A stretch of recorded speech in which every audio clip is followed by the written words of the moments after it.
Los libros que más he recomendado. Uno debería regalar lo que le gustaría recibir. De este modo, las veces que regalé libros, cuando no fueron corbatas, vinos y flores, intenté que el agasajado sintiera el mismo placer que yo cuando me encontré con ellos y tras leerlos.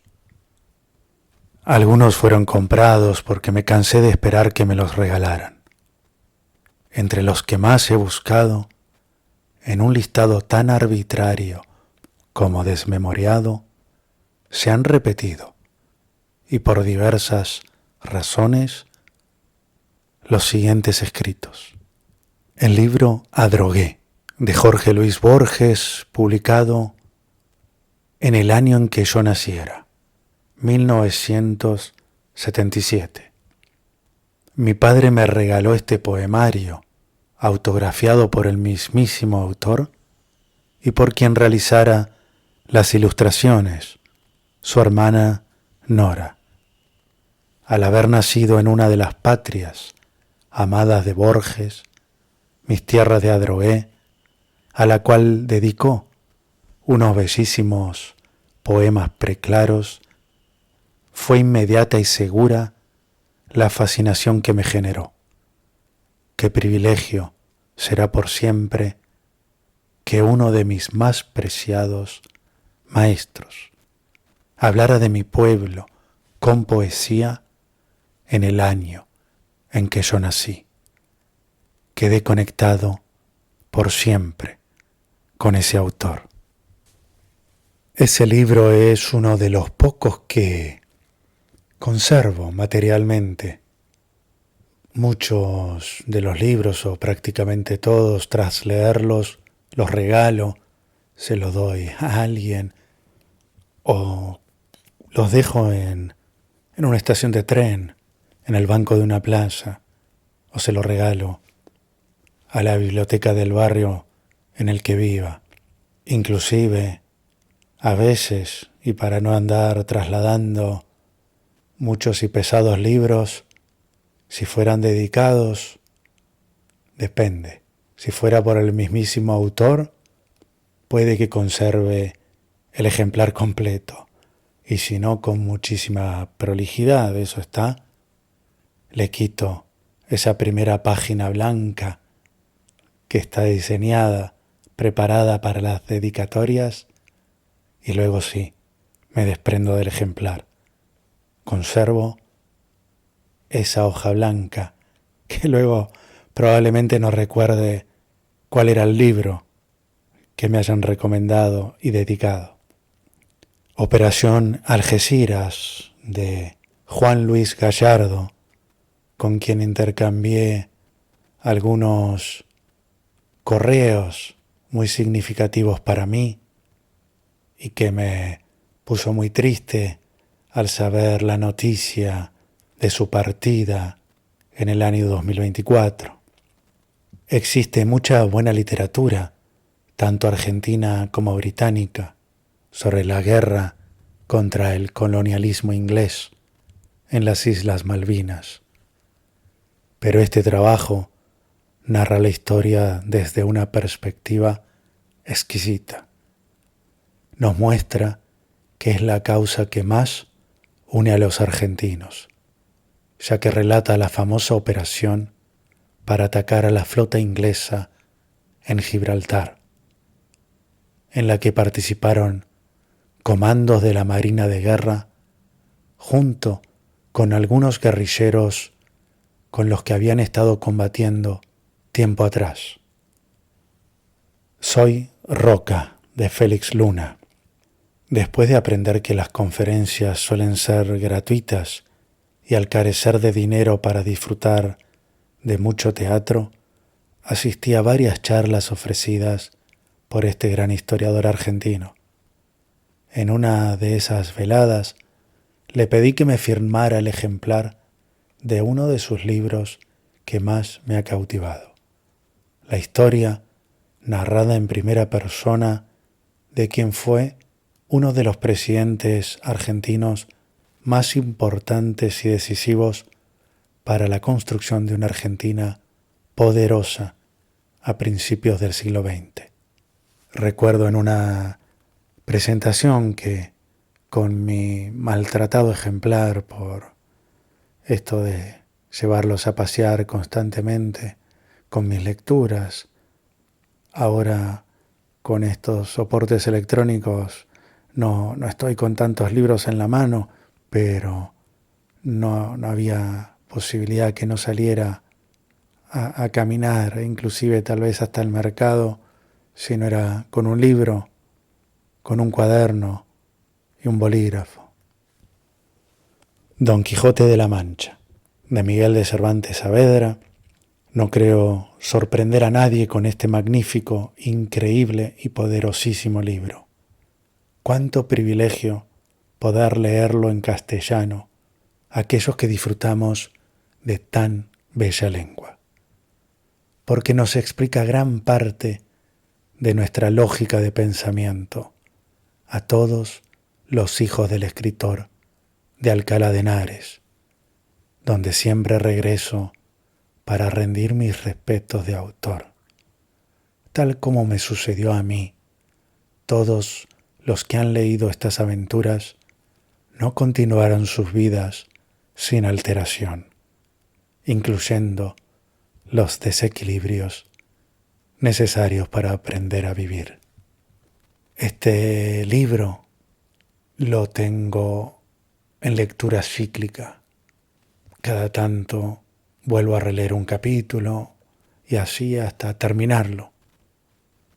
Y cuando lo termino, vuelvo a poner el señalador en la primera de sus páginas para volver a leerlo. Y así un día moriré y el señalador andará quién sabe dónde, ojalá a los pies de Dulcinea. Confieso que he vivido, de Pablo Neruda.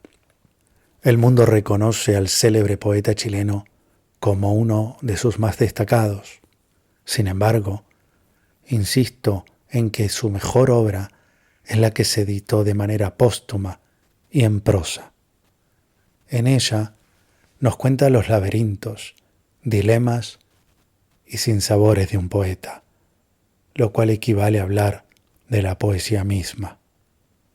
Contiene demasiados pasajes tan bien escritos y necesarios para comprender la esencia de lo que ha percibido el personaje.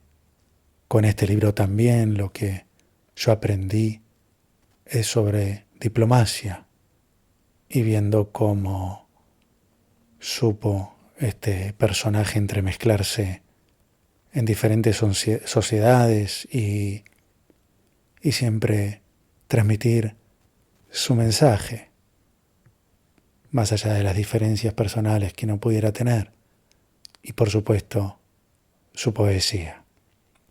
El cuerpo del delito, de Luis Eduardo Aute. Hace pocos años abandonó este mundo el queridísimo cantante, pintor, cineasta y poeta y mucho más. Al ver esta recopilación de sus poemas canción, como él los llamara, uno comprende el pecado de cuasi lujuria que es embriagarse de ellos.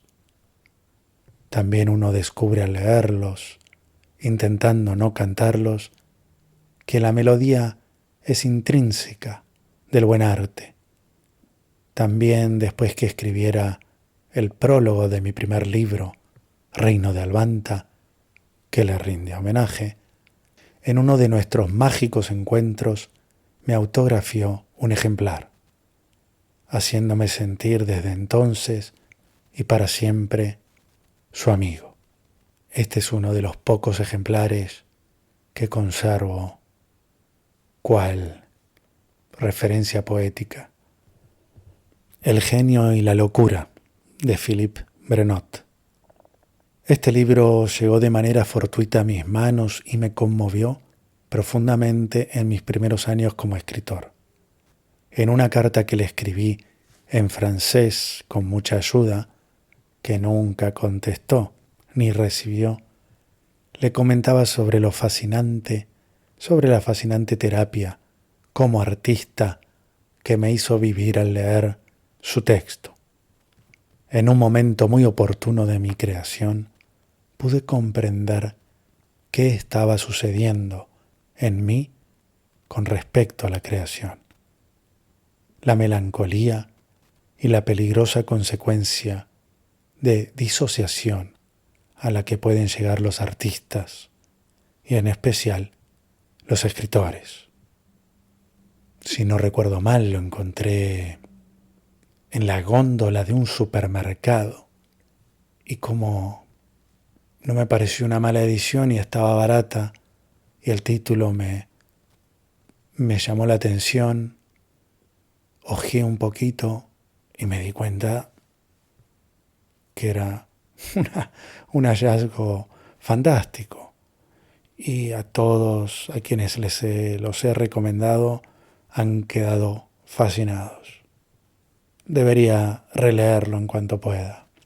Aquí otro libro, al igual que aquel de Neruda, que deja marcas en todos los que lo leen, más allá de la apreciación, prejuicio y posterior posible síntesis que uno haga. Una vida revolucionaria de John Lee Anderson. El Che, ese personaje polémico que ha despertado pasiones de toda índole a lo largo de la historia y la geografía. Esta biografía tan bien escrita nos sumerge sin previo aviso en una historia de vida que no deja a nadie indiferente. Sin pretender exaltar una ideología con la que no comulgo, mentiría si no reconociera que me habría unido al Granma para emprender una revolución y liberar, como expresaban aquellos hombres, la isla de Martí. Lo que sucedió después, el mundo ya lo sabe, que fue un aventurero que murió apegado a sus principios. Nos lo predijo Guevara en sus cartas. Meses después de la publicación de ese libro, me encontraba en La Habana investigando las luces y sombras de aquel argentino que falleció siendo cubano. Y allí en la isla de Cuba he vivido cosas imborrables. Fue todo enseñanza. Me ha gustado haber podido ver ese particular país que ha sido un dramático experimento político. El Corsario del Plata, de Daniel Sichero. La historia del marino franco-argentino Bullard merecía ser contada con la emotividad y poesía que exigía el héroe. Ese prohombre que luchó por la independencia de las colonias suramericanas en los mares del mundo entero, enfrentándose literalmente a la flota española sin tregua ni cuartel, persiguiéndola por donde fuera. Las muchas banderas de América Central que se asemejan a la de Argentina son una clara herencia de eso. Qué placer ha sido leer y releer este inmenso trabajo realizado por el queridísimo escritor, a quien de vez en cuando intenté compartirle mis propias aventuras y con quien pude disfrutar de un café junto a sus consejos y sonrisa en una pintoresca confitería de la Reina del Plata. El lector de Marulich, de Bratislav Luchin. En mis primeros tiempos en Croacia comencé a interiorizarme en los distintos poetas y escritos de esa tierra. Así descubrí a Marko Marulich, a quien le restaurara su casa natal en la ciudad de Split como parte de un inmenso proyecto.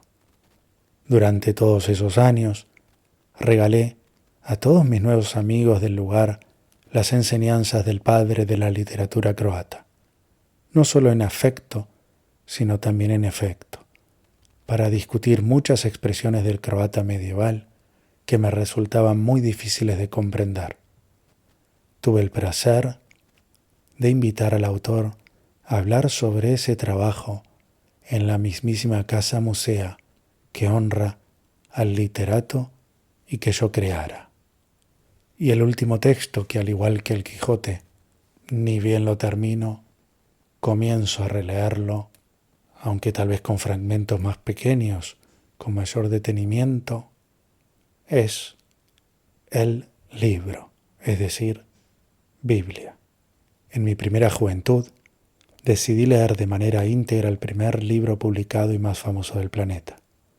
Lo hice desde mi fe cristiana, pero con un cuidadoso atrevimiento literario de aprendizaje para maravillarme con tantas historias, que son las de nuestra cultura, disfrutando entonces de las destrezas de todos aquellos que escribieron los libros del gran libro, inspirados, es decir, endiosados, y que nos dan literatura de vida y vida para hacer literatura.